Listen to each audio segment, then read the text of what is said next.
Nusa Penida menjadi objek wisata favorit bagi para wisatawan domestik termasuk masyarakat Bali untuk menghabiskan liburan tahun baru. Kondisi tersebut terlihat dari meningkatnya penyeberangan menuju Nusa Penida dari penyeberangan Sanur Denpasar. Wisatawan ke Nusa Penida dari penyeberangan Sanur sudah terlihat menjelang Natal 25 Desember 2020.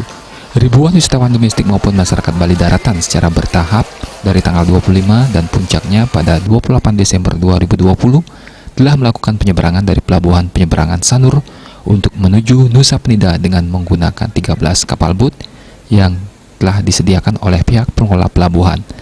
Menurut Kepala Syah Bandar Pelabuhan Sanur, Tony, pada libur tahun baru ini jumlah pengunjung meningkat cukup signifikan.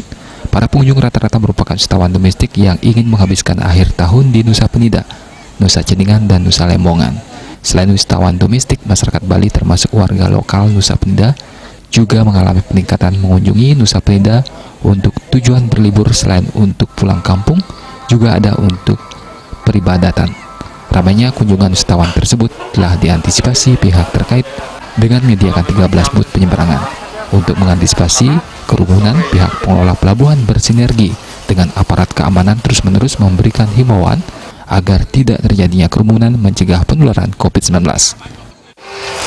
Memang rata-rata ada peningkatan di setiap harinya, tapi yang sangat meningkat sekali itu di tanggal 28 dan tanggal 29 itu banyak sekali, sedangkan tanggal 30 ada sedikit berkurang, 31 tanggal 1 sedikit berkurang.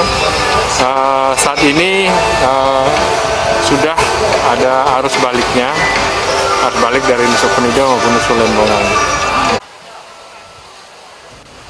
Pengelola Pelabuhan Sanur juga menghimbau operator boot untuk senantiasa mentaati SOP keselamatan pelayaran, selalu berkoordinasi dengan pihak-pihak terkait kondisi alam untuk menjamin keamanan dan keselamatan kepada penumpang.